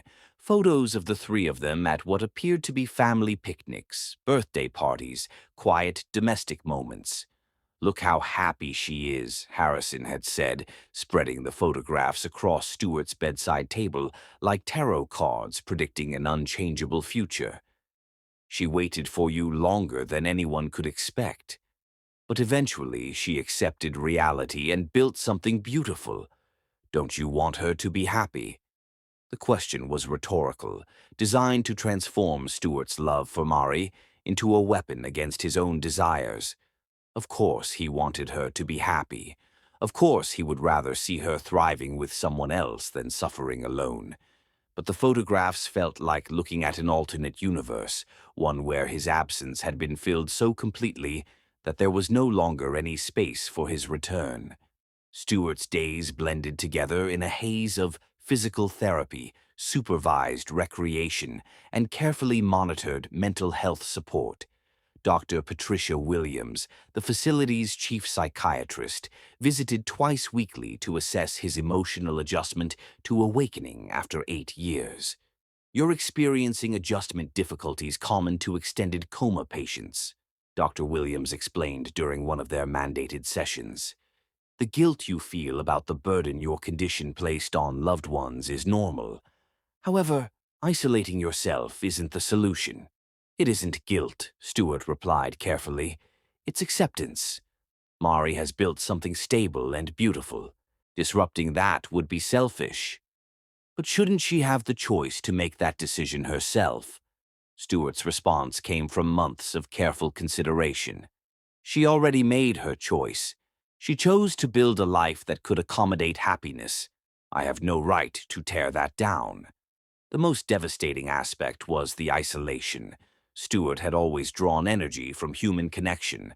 Now he spent days in emotional, solitary confinement, separated from everyone who had ever mattered to him. The facility's other residents were either too sedated or too confused for meaningful relationships, and staff maintained professional boundaries with their high-profile patient. During sleepless nights, insomnia was common for people adjusting to consciousness after years of enforced rest. Stuart would stand at his window, studying the distant city lights. Somewhere in that sprawl, Mari was reading bedtime stories to her daughter, maybe singing lullabies or discussing homework. Somewhere out there, she was living a life that had learned to flourish without him. The cruelest moments came when he would almost forget, when he would wake up and for just a second think he was still in the hospital room where Mari visited every day. Then reality would crash back, the designer furniture, the locked doors, the careful silence about the woman who had waited 8 years for him to open his eyes. "Mr. Howell," Margaret's voice interrupted his brooding. "You have a visitor." Stuart looked up in surprise. Visitors were rare and always pre-approved by his family. "Who is it?" "Dr. Rodriguez from Mercy General. Your parents approved a consultation about your ongoing care." Stuart's heart leaped with the first genuine hope he had felt in months. The neurosurgeon would have news about Mari, real information instead of the curated updates his family provided. When Dr. Rodriguez entered his suite, Stuart was shocked by the anger in her usually composed expression. She looked around the luxurious room with obvious disgust before turning to face him directly. "I can't stay long," she said without preamble, "and I'm probably violating about 12 different privacy laws by being here. But Stuart, I need you to know the truth about what's happening." "What do you mean?" The doctor pulled out her phone and showed him a video that made Stuart's world tilt sideways. It was Mari, but not the composed, happy woman from his family's photographs. This Mari was devastated, desperate, clearly filmed outside Mercy General. "Stuart, if you're watching this somehow, I need you to know that I never stopped loving you," Video Mari was saying, tears streaming down her face. "I don't know what they told you about me, about Sophia, about Carlos, but it's not what it looks like. Please, please come home. We can figure everything out together, but I need you to come home." Stuart's hands shook as he held the phone. "When was this taken?" 2 weeks after you left the hospital. She's made dozens of these videos, posted them everywhere online, hoping you'd see them. Stuart, she's been searching for you for 3 months. She hired private investigators. She's contacted every hospital and care facility in the state. She's basically falling apart trying to find you. But the photographs my family showed me, she looks happy, like she's moved on. The neurosurgeon's expression hardened. Those photographs were taken out of context. Carlos is her brother-in-law, not her husband. He's been helping her raise Sophia, who is Mari's late sister's child, not her own biological daughter. Your family has been showing you manipulated evidence to keep you away from her. The room seemed to spin around Stuart as the truth finally became clear. Sophia isn't Mari's daughter. Sophia is Mari's niece. Mari's sister Isabella died in a car accident when Sophia was 18 months old, leaving Mari as her guardian. Carlos is Isabella's brother-in-law, a widower who's been helping Mari raise Sophia while she maintained her vigil beside your hospital bed. For 8 years, Stuart, she never gave up. Stuart felt like he couldn't breathe. She waited. She actually waited. She not only waited, she fought your family legally for the right to be your healthcare proxy. She documented every sign of improvement, advocated for your care, and created a home where Sophia could grow up knowing stories about Uncle Stuart. She never moved on because she never stopped believing you'd come back. Dr. Rodriguez showed him more videos, photographs, social media posts, evidence of a woman who had built her entire life around the hope of his return. Mari speaking at medical conferences about long-term care families. Mari raising money for brain injury research. Mari reading bedtime stories to Sophia that featured a sleeping prince who would someday wake up and come home. "Why didn't anyone tell me?" Stuart whispered. "Because your family has been controlling all information flow in and out of this facility. They've convinced the staff that contact with your former life would be detrimental to your recovery. Stuart, Mari doesn't even know you're here. She thinks you've disappeared completely." The doctor handed him a business card and a small bag. "There's a phone in here, loaded with messages from Mari. Security camera footage from the hospital showing her daily visits. Pictures of the life she's built while waiting for you. You need to see the truth before you make any decisions about your future. Why are you doing this? You could lose your license for interfering in a patient's private care." Dr. Rodriguez smiled sadly. "Because in 30 years of medicine, I've never seen love like what Mari showed you. What you two have doesn't happen often in this world, and when it does, it deserves to be protected. Your family is trying to destroy something rare and beautiful for the sake of money and social convenience." After the neurosurgeon left, Stuart spent the next several hours watching videos and reading messages that revealed the truth about Mari's 8-year vigil. She hadn't moved on. She had been building a life that included space for his return. She hadn't forgotten him. She had been preparing Sophia to love an uncle she had never consciously met. The final video was the most recent, taken just days ago. Mari stood in what appeared to be their old apartment, now transformed into something that accommodated a small child, but still held traces of their shared life. "Stuart," she said to the camera, her voice steady despite her tears, "I know you're out there somewhere. I know you must be scared or confused, or maybe you think I don't want you anymore. But I need you to know that everything I've done for the past 8 years has been about preparing for the day you'd come home. Sophia knows all about you. Carlos knows our story, and he's ready to step back when you're ready to step forward. I've kept our love alive, Stuart. I just need you to come back and claim it." Stuart closed his eyes and made a decision that would either save his life or destroy it completely. He was going to find a way out of this beautiful prison, and he was going to fight for the love that had apparently been waiting for him all along. The only question was whether he would have the strength to reach her before his family discovered what he was planning. Chapter 9. The Truth That Sets Hearts Free. October rain fell like heaven's tears as Mari stood before the weathered cabin door, her heart hammering so violently against her ribs that she feared it might shatter bone. 4 months of searching had led to this moment. 4 months of sleepless nights, false leads, and the kind of desperate hope that slowly devoured a person from within. But standing here now, 2 hours north of the city, looking at golden light spilling from the windows of the cabin Stuart's grandfather had left him, Mari finally understood what it meant to fear getting everything you had ever wanted. Through the rain-streaked window, she could see him. Stuart, alive, conscious, heartbreakingly real, sat before a stone fireplace, his frame diminished by months of neglect. He had lost weight during his self-imposed exile, and his hair had grown longer, giving him the appearance of someone who had been surviving rather than living. But it was unmistakably him, unmistakably the face she had memorized during 8 years of one-sided conversations. He was reading, his profile illuminated by firelight, and Mari felt her breath catch at witnessing such a simple, profoundly human activity. For 8 years, she had dreamed of seeing Stuart read again, seeing him turn pages and furrow his brow in concentration, existing in the world as something more than a beautiful statue sustained by machines. But there was something broken in his posture, something defeated in the way he held himself that made Mari's chest ache with new understanding.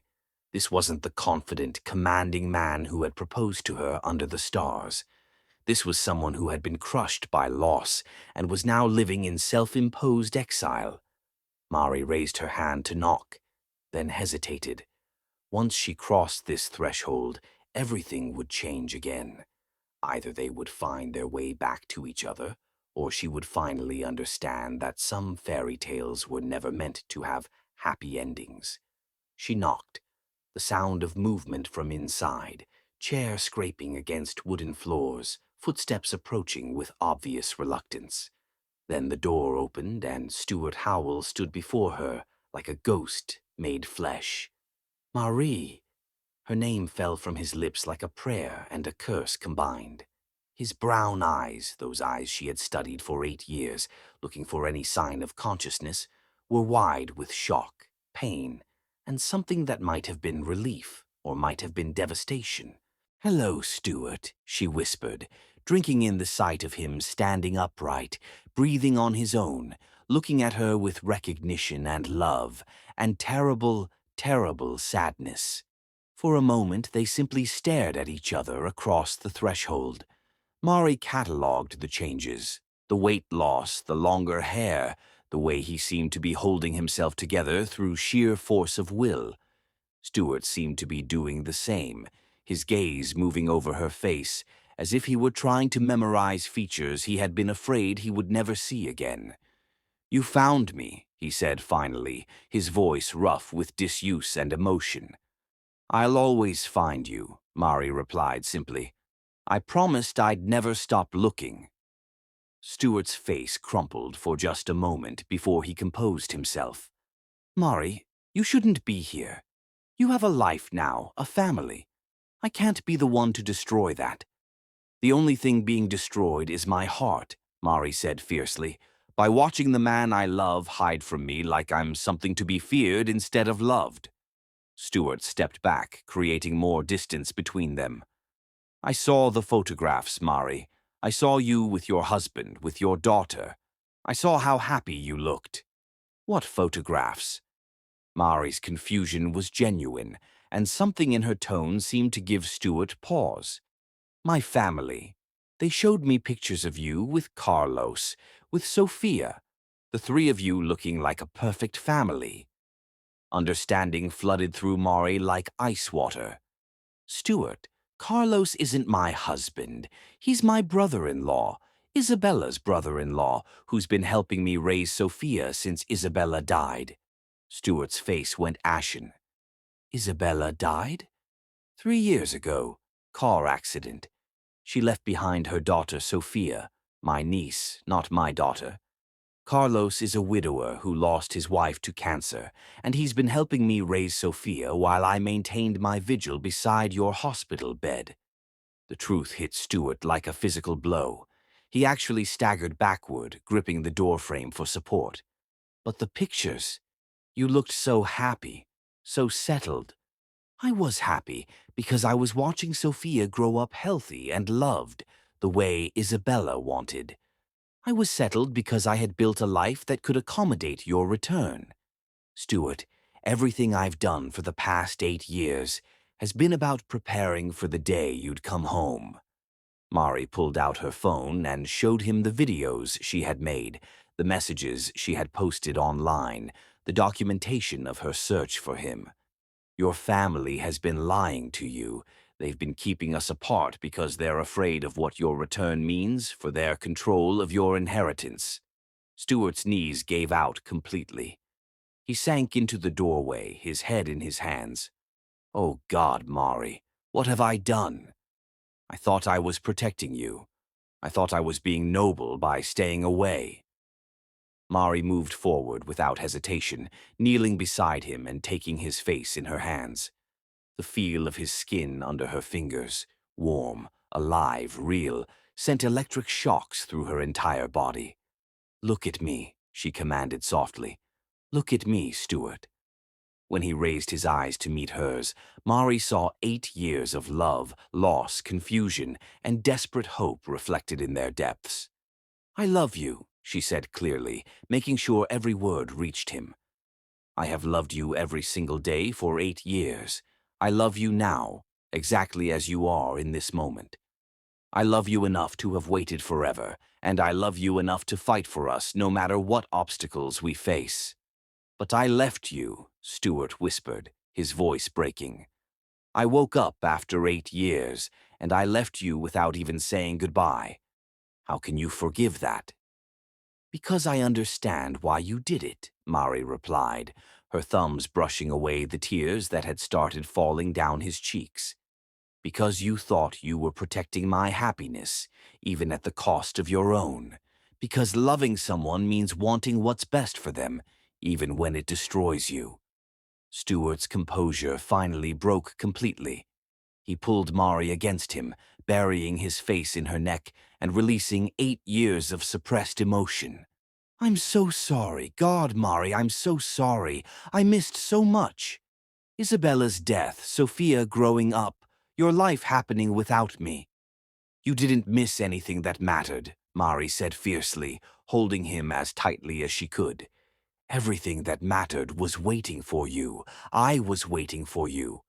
They stayed like that for a long time, holding each other in the doorway of the cabin, rain falling around them, years of separation finally collapsing into this moment of reunion. Mari could feel Stuart's pulse against her chest, could inhale the familiar scent of his skin, could finally touch the face she had memorized but never been able to caress. "Tell me about Sophia," Stuart said eventually, pulling back enough to see Mari's face while maintaining his hold on her. "Tell me about Isabella. Tell me about everything I need to understand." Mari shared the complete story.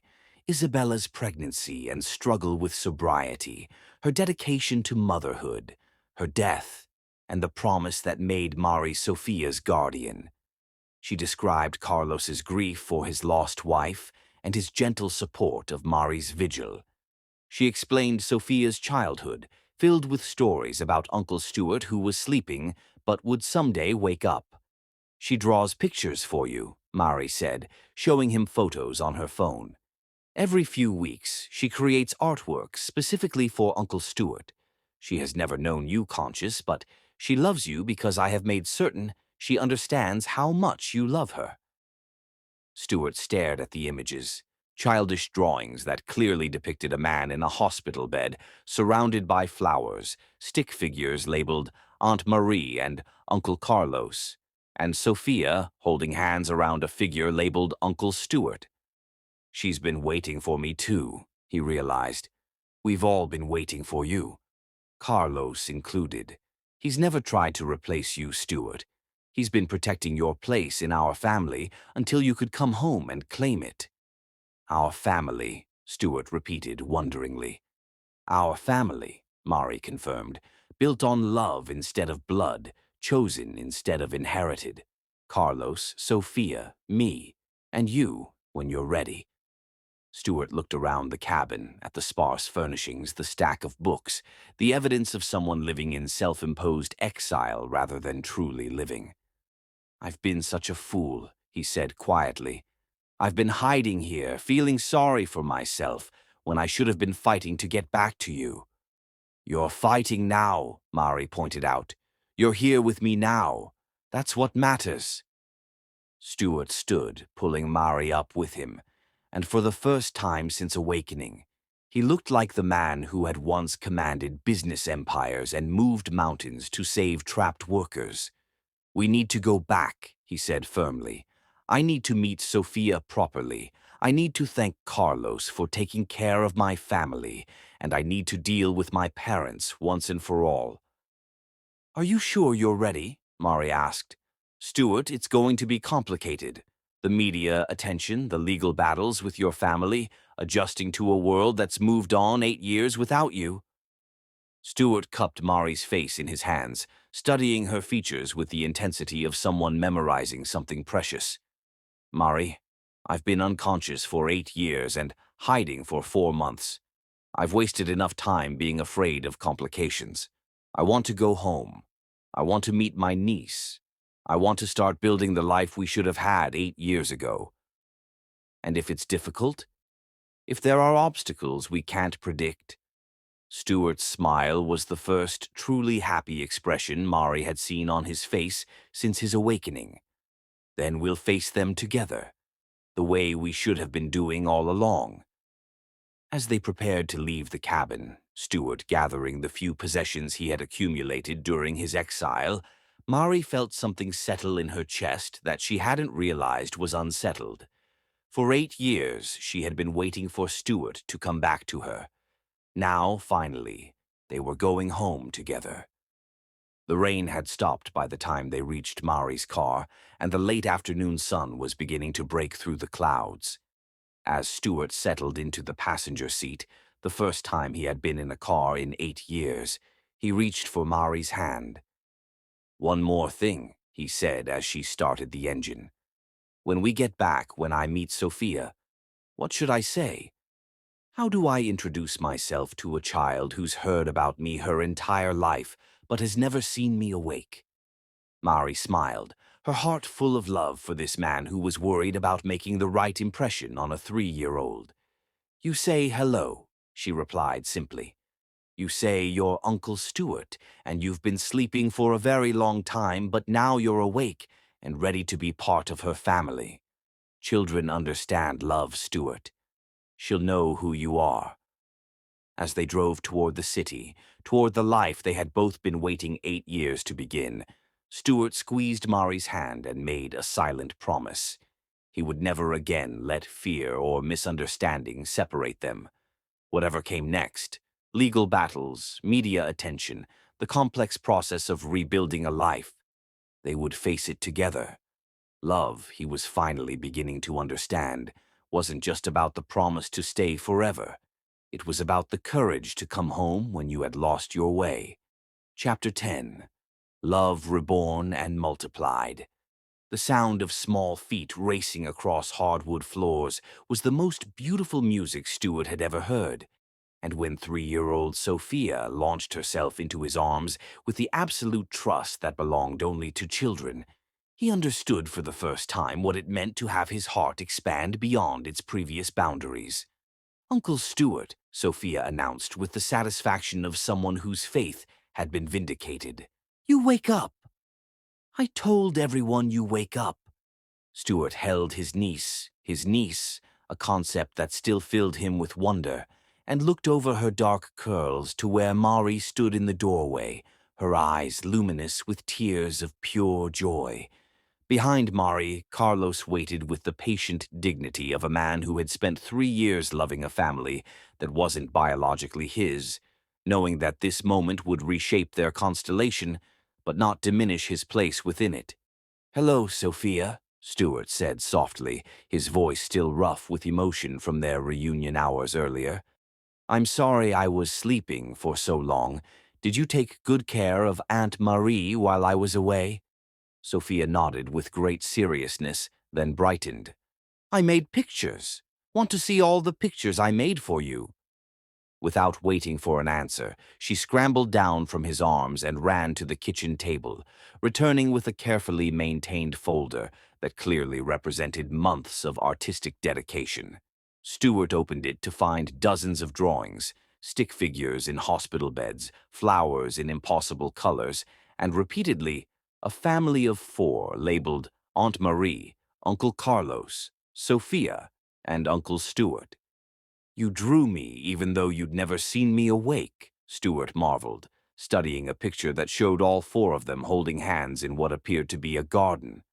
"Aunt Marie told me stories," Sophia explained matter-of-factly. "She said you were sleeping, but you loved me lots and lots.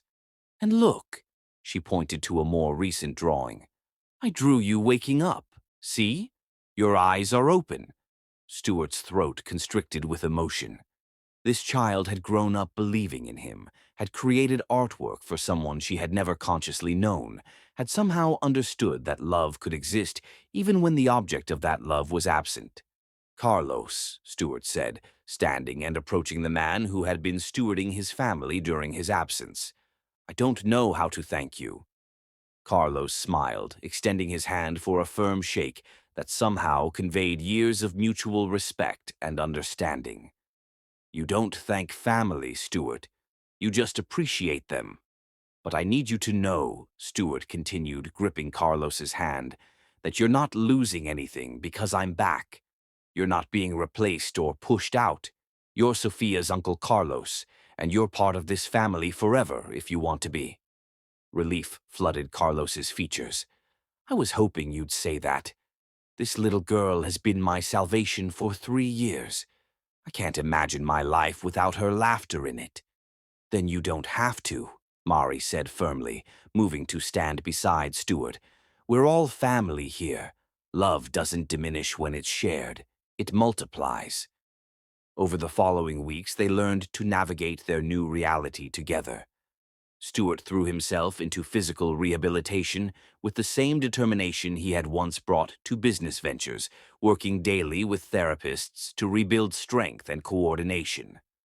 More challenging was adjusting to a world that had advanced 8 years without him. Smartphones that seemed like magic, social media platforms he had never heard of, political and cultural changes that required careful explanation. But the hardest adjustment was emotional. Stuart struggled with guilt over the years he had missed, the burden his condition had placed on Mari, the way his absence had shaped Sophia's early childhood. Some nights, Mari would find him standing at Sophia's bedroom door, just watching her sleep with an expression of wonder and regret. "She's perfect," he would whisper to Mari during these late-night vigils. "Isabella raised an incredible daughter." "We raised an incredible daughter," Mari would correct gently.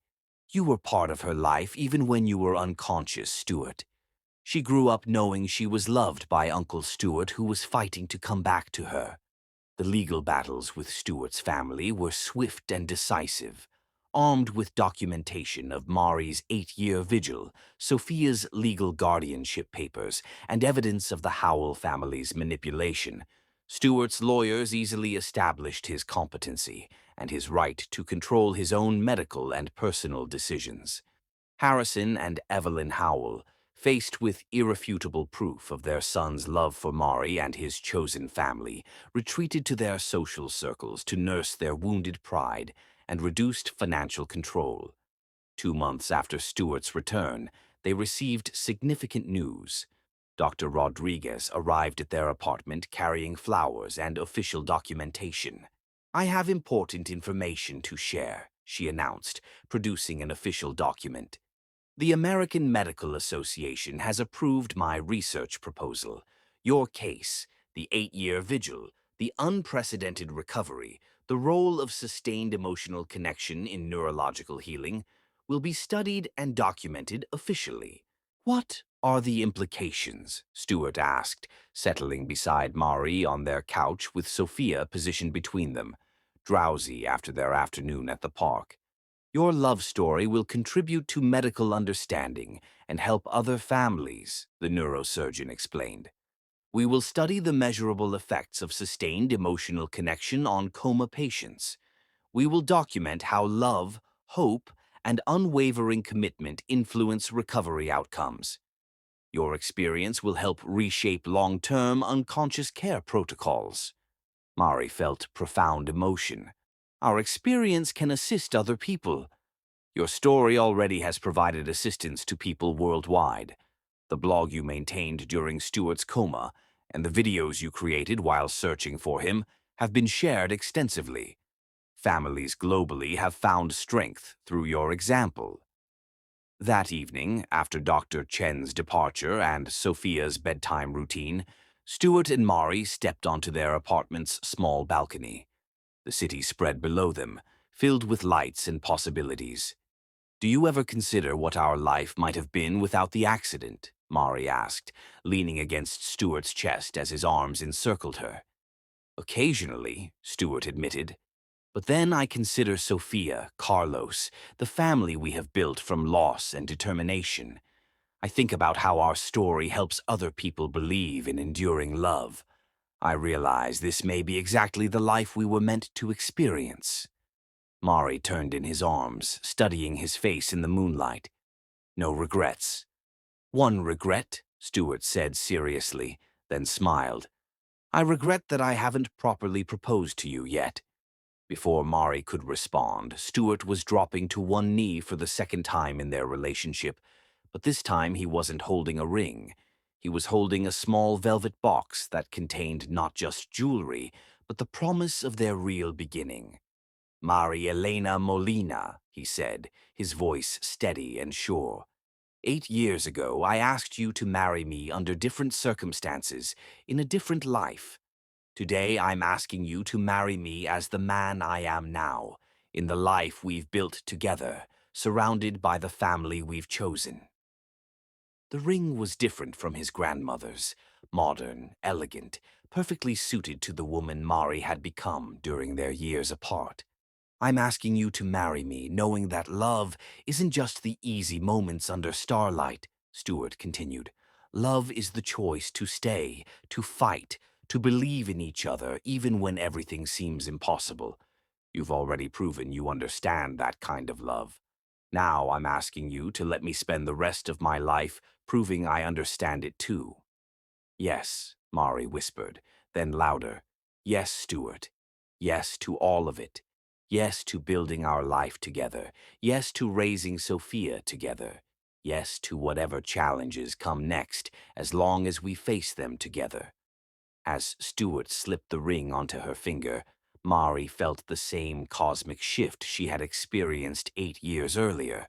But this time it wasn't just two people promising to love each other.